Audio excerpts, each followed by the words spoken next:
want to just start off with thinking about this question: what will chaplaincy look like when we get back to school? As Jonathan has said, I've actually been 38 years as a school's chaplain. I've been 33 years as the minister at High Blantyre Baptist Church. So they're beginning to get used to me. But in those 38 years and in the time of ministry here, I always felt schools were a strategic place to be involved. And fortunately, my little church shared that vision. So for a long time in my ministry, they allowed me half my working week connecting with schools, which was an incredible privilege. So I've actually been more a school chaplain than I've been a Baptist minister. Currently, as Jonathan has said, I teach a course at UWS on chaplaincy and time for reflection. That's for school staff and for workers coming into school, Scripture Union, ministers as chaplains and so on. And I also work one day a week for Christian Values in Education Scotland. Please don't mix this up with any other Christian values in education. There are several. We do a lot of work training education authorities, training their staff in how to deliver time for reflection. And in the last few months, we've also been doing quite a lot online, supporting Christian teachers in schools. But let me get to this topic. What will chaplaincy look like when we get back to school? I want to offer you some thoughts about it. First of all, will we get back to school?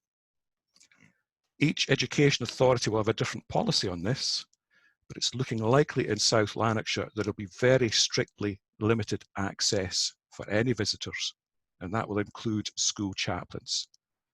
So I think there is a point for prayer there. Will we get back to school? If you can make contact with your head teachers, with your education authority, it would be good to put the case to them that you are a part of the school community, that you've got a valuable input to give, and that you have a place there.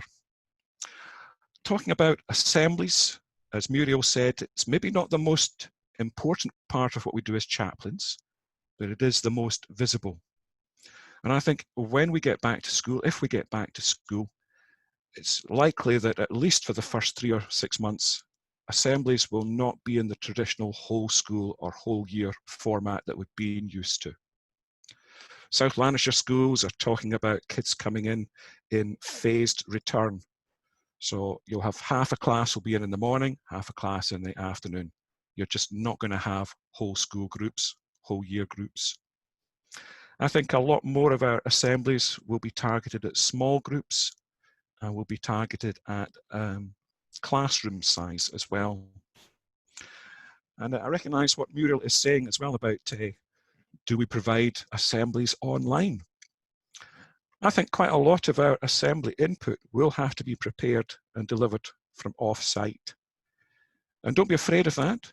You're already managing that with church as well. What will be our distinct role?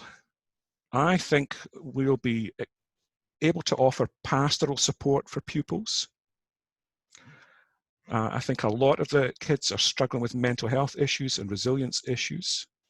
Some of them, they're going to need to manage bereavement and loss. They'll have lost family members to COVID.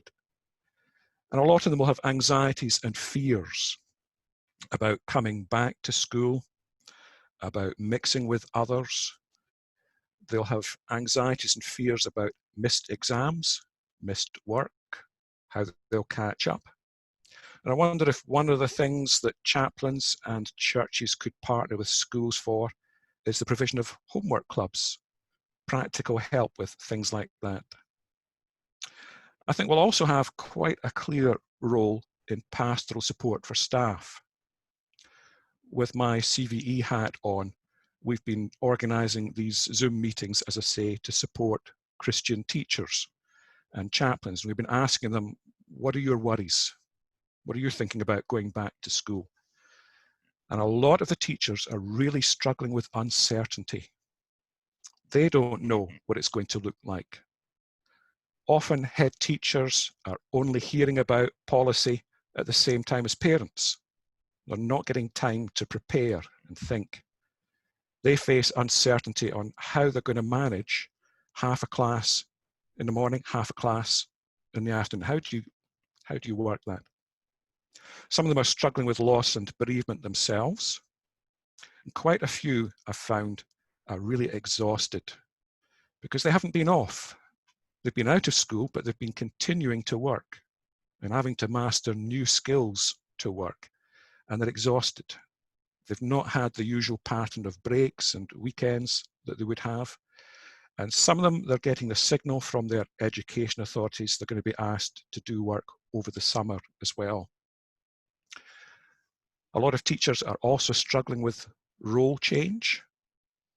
They've been used to teaching, but there's pressure on them now to become almost social workers, to become IT experts. There's changes in the role. One of the teachers described it, I'm going to be a nose wiper and nappy changer as well. And there's a resentment about that. Role changes, all sorts of difficulties. Another big concern for teachers, and I think we'll need to support them as chaplains, is the whole issue of how they re-engage pupils. There was always a group of pupils that didn't fully engage with school. That's got worse, of course, with them not being present in school. So getting pupils to re-engage is going to be hard. How you make up for lost curriculum time. Teachers are worrying and stressing about this. They were already under pressure to close the attainment gap. Well, that attainment gap was hard to close. It's now become near impossible. So a lot of concerns for staff, and I think there's a role for us in giving pastoral support. I want to focus particularly on some practical things about resources for assemblies and time for reflection, and offer you some practical things for that. First of all, if I can just give a little flag wave and an advert for Christian Values in Education Scotland.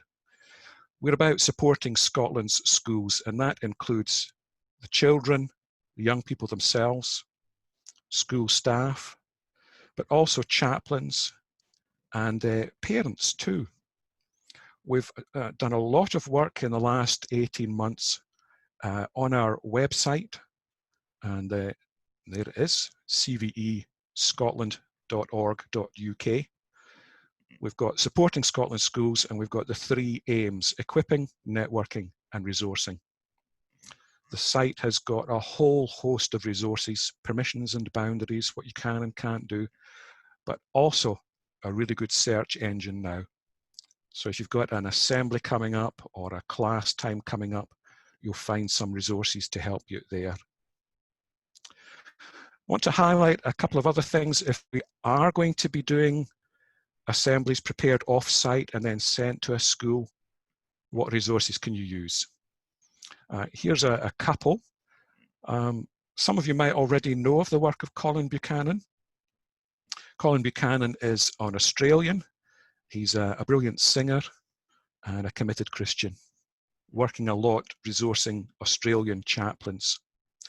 And I just wanted to highlight his website for you, compassion.com.au. He's put on that 9 or 10 ready-made short assemblies. They're brilliant. You could use them in Sunday school, you could use them in a midweek club online, you could use them as assembly material as well. And they're free to download. And he's got a brilliant wee simple format, a song that he leads with his guitar, scripture reading, and a time for reflection. So Colin Buchanan, some brilliant resources there. He has been to Scotland, actually. I don't know if he's coming back, but he came a couple of years ago, did a wee tour, so you may have met him then. Another great place for resources for when we get back to school is the Scottish Bible Society, scottishbiblesociety.org. They've got a whole lot of resources that have gone online, all age free resources for children. There's, well, you can see on the screen share, there's Jonah, Moses, 10 Commandments. They've got a brilliant one on Daniel. They've got a whole lot there that you can search through. Again, you could use them in church, or you could use them as a school setting. Send them to schools, give the teachers a hand, give them ready-made material. Another place that you'll get some great resources is if you can link up with your school online. YouTube, you might have come across the Bible Project. You'll find there's a whole host of ready-made short videos that you can download and use. So youtube.com, look for Bible Project. You might also come across big Start Assemblies. Now, they are keyed to the English educational system, but it doesn't take a lot of work to adapt them and use them with Curriculum for Excellence. And Big Start works partly by subscription. So English churches, English schools, which are supposed to give a daily act of worship, can subscribe to it and log on, and they can get loads of assembly ideas. But there are a whole host of free resources there too. So bigstartassemblies.org, another good one. And a shameless personal advert as well. Apologies. But I've been trying to use my time in lockdown productively. And I'd started writing booklets of time for reflection material for use in Scottish schools, all keyed to the Curriculum for Excellence. And I'd got 3 of these out already. Words, which is about words. Seasons, so it covers all the different seasons that you would look at in a school, and some of the special days, Autism Awareness Day, World Book Day, transition events, that's covered in seasons. The third booklet, Reflections, looked at larger scale events that you can do with schools in partnership with them. It was lovely to see Mural highlight that word, partner. Churches, I think, will have a stronger role when we get back to school of being partners. And Reflections has lots of ideas that will link churches and schools. And just delivered to me this week was my 4th booklet called Treasures. And Treasures is full of, again, assembly material ideas that you can use to link up with schools.